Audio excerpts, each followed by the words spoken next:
Welcome to Soul Knowledge. I'm your host, Rocky K of Tune Into Wellness. We are souls having a human experience, and this podcast is where we remember that. Your soul has lived lifetimes. It has a history, a purpose, and a wisdom that goes deeper than anything your mind can analyze. My work through Reiki, hypnotherapy, past life regression, subconscious healing, and intuitive transformation is to help you not just learn about your soul, but to actually know it. Here I'll be sharing real stories from real sessions, lessons from the unseen, and truth-telling about what healing really looks like. The messy, mystical, holy, human, sometimes hilarious, often uncomfortable, absolutely life-changing parts of it all. And I'll warn you now, if you don't like the honest language or the occasional well-placed F-bomb, this is not the podcast for you. Because sometimes the most spiritual thing you can say is, fuck this, I'm done repeating this pattern. So let's take a breath. Tune in. Let go of what you think you know. And let's drop into the wisdom your soul's been trying to give you all along. Welcome home. Welcome to Soul Knowledge.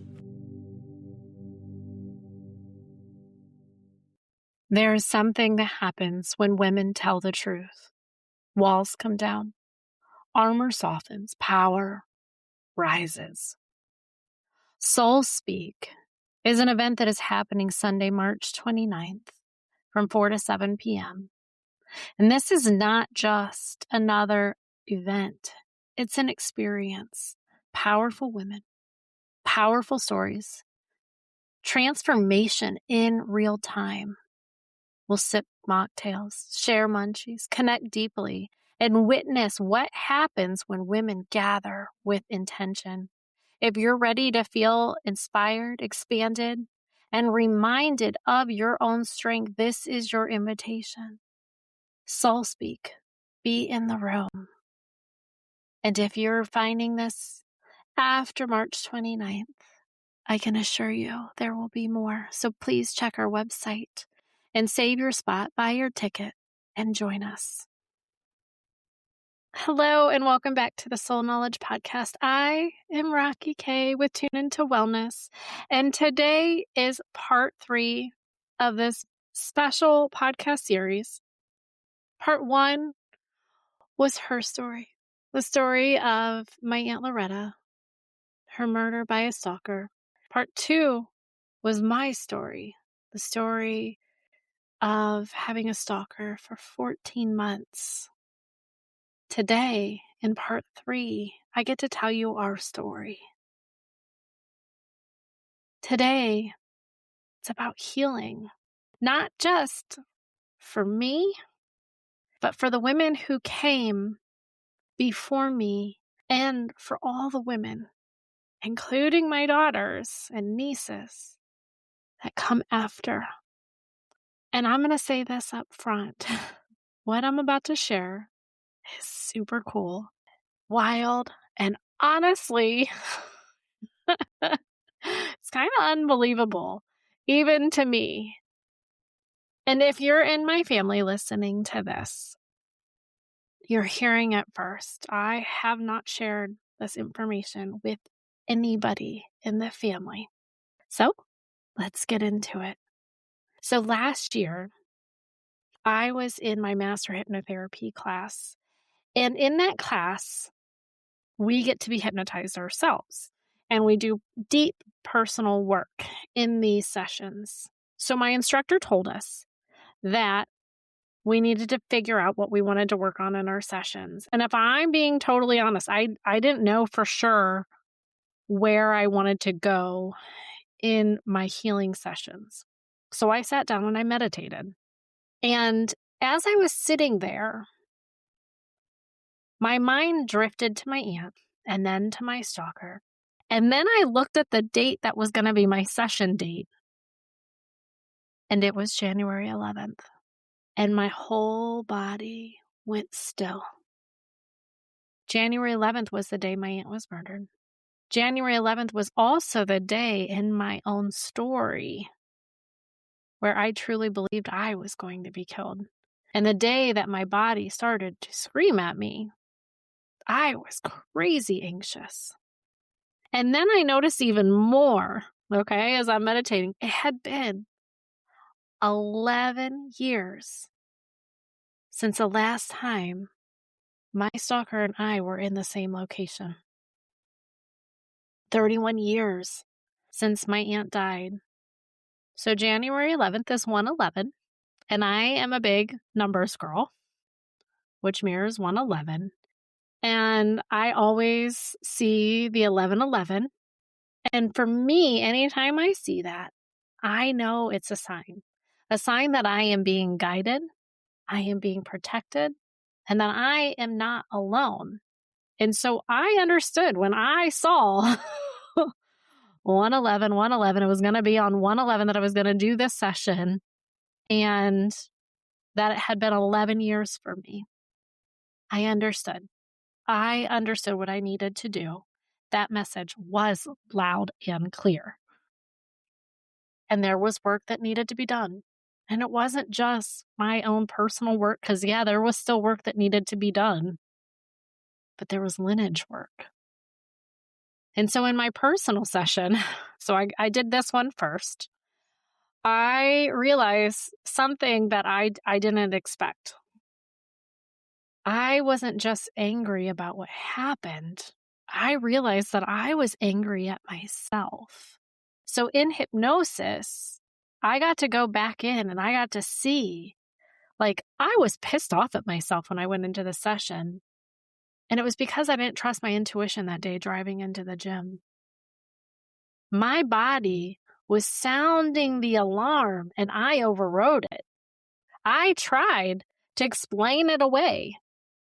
I tried to be reasonable and I tried to be nice. I tried not to be dramatic. And I paid the price for that choice. That realization was hard because it brings up shame. It brings up self-blame. And there is a difference between blaming yourself and taking your power back. Let me get that straight. What I did in that session was forgive myself. I cleared the anger from my body that I had been storing. I didn't even realize it was even in my body until I went into that session and I could feel it. It was venomous. I got so agitated.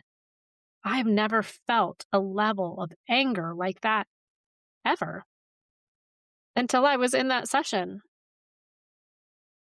And when I was done doing the work, man, did I feel light, free. Like something loosened that had been gripping me for years. And I think it's really important to understand your role in situations and to understand what my role was in my situation. I did not listen to my gut. And after that session, I promise to not ever not listen again. And so later that evening on my own, I got to do the ancestral healing session. And I already knew that it obviously had to be connected with my aunt and what happened to me. So now I'm going to say this with full honesty. Okay. This might sound wild.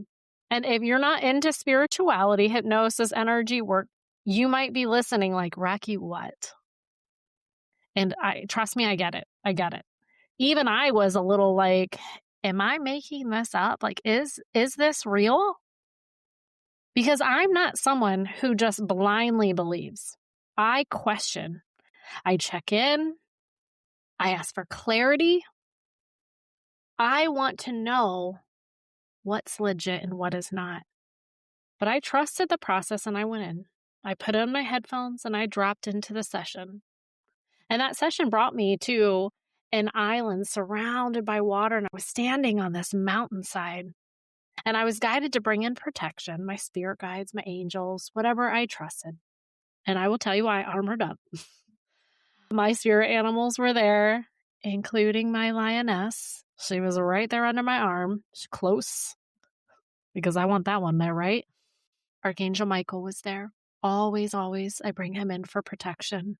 Mother Mary, because she is very pivotal in my work and in my faith. And then I look over and I saw my grandmother and my Aunt Loretta there. And it kind of took my breath away. I was surprised and also not surprised. But I was really glad they were there. But then I felt the urge to turn around in this session. And behind me was an army. And when I say an army, I mean thousands and thousands of souls. They were like lined up like soldiers standing with me. And I remember thinking, what the fuck is happening right now? Like, what did I just step into? Why do I need all of these people? And the only thing I could feel in my body was knowing this wasn't just about me. In this session, I was taken back, far back, not a few generations back. It felt like archaic, ancient, like a time so long ago it didn't even register as modern history. And what I understood was this. There was a woman in my session. She appeared as a haggardly lady, hardened, and she put a curse on my line. And in that lifetime, I was holding a baby girl and I could feel myself like pulling her in and protecting her and not being able to. And I could feel the theme. Women unsafe, women hunted, women powerless, women unprotected. And as hard as it is to say, it felt like something had echoed forward through time. And then the session took me deeper. Because healing doesn't happen just by breaking a curse. Healing happens by understanding the wound underneath it, going that next layer. And I was shown why that woman did what she did. She wasn't loved. She wasn't wanted. She was born in violence, rejected, treated like she didn't belong, treated as ugly and as disposable. And something in me softened. Not to excuse the harm ever, but to understand how pain passes through people when it has nowhere to go. And then I did something kind for her. In this session, I gave her a bouquet of flowers, and I watched her face change, like she remembered what it felt like to be seen, like she could finally receive. And then this is the part I will never, ever forget. I saw light move through my family line, like roots in a tree, miles and miles of roots, and the light moved through them, clearing, glowing, releasing. It was as if something that had been lodged in the lineage finally got pulled out, like the body, the energetic body of a whole family, exhaled. And when the session ended, I just sat there, like stunned, trying to make sense of what I had experienced. And here's what I know deep in my soul. I did something for my family that day, for my aunt, for my grandmother, for my daughters, for my nieces, for my cousins, for the women who come after us. And I know that can sound big, but when I've lived through what I've lived through, and when I've watched fear and violation ripple through women across time, you start to understand something. Some of us come here to interrupt patterns, to be the one who says, this ends with me. There are people who come into this world carrying pain that didn't start with them. You can see it in families. The same type of relationship dynamics, the same kind of trauma, the same silencing, the same, we don't talk about that kind of energy. And that same fear passed down like it's an heirloom. And whether you call it ancestral healing, epigenetics, trauma inheritance, nervous system imprinting, however you language it, the truth is we carry things and we can clear things. For many women I work with, I can feel it in their bodies, especially their throat, the silence, the swallowed words, the lifetime of don't speak, don't anger, don't be too much.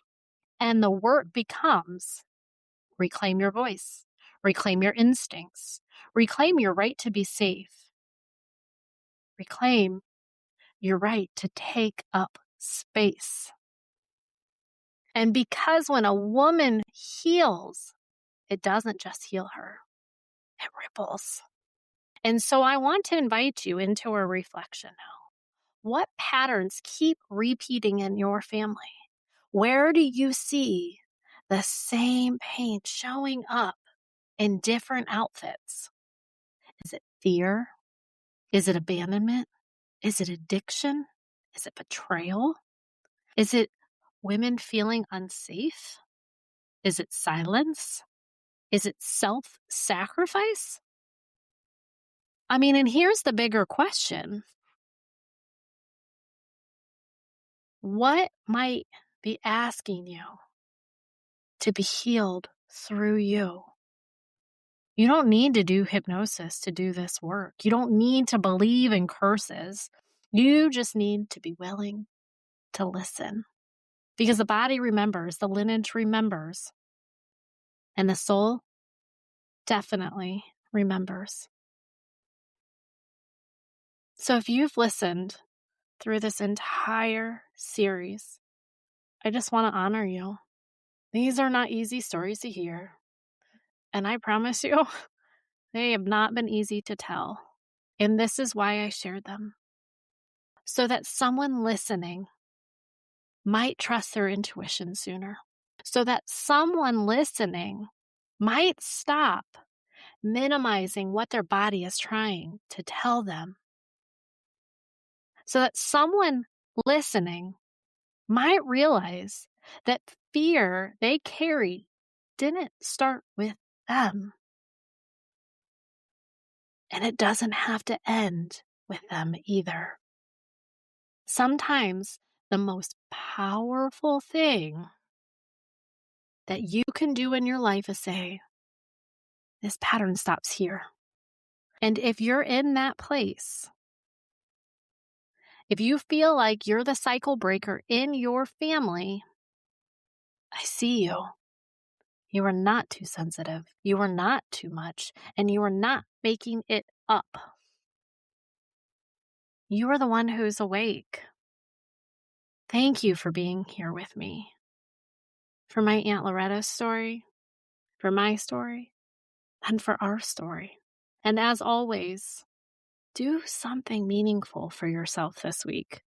Something that tells your nervous system, I am safe now. Something that tells your spirit, I am listening now. And if you want support with healing work, hypnotherapy, Reiki, nervous system work, ancestral clearing, my contact information is in the show notes. Until next time, just breathe. Trust what comes. Tune into your body because it has all the answers. Until next time. Thank you for tuning in and for doing this work, not just for yourself, but for everyone connected to you. If this episode stirred something in you, trust that. Share it, leave a review, send it to someone whose soul needs it. Your voice and your ripple matter. And if you're ready to go deeper, to explore your past lives, heal your patterns, reconnect to your soul, or work with me one-on-one, head over to tuneintowellness.com or connect with me on Instagram. Until next time, trust what you feel, honor what you know, and remember, your soul already has the answers. Be bold, be light, be you. I'll see you next time on Soul Knowledge.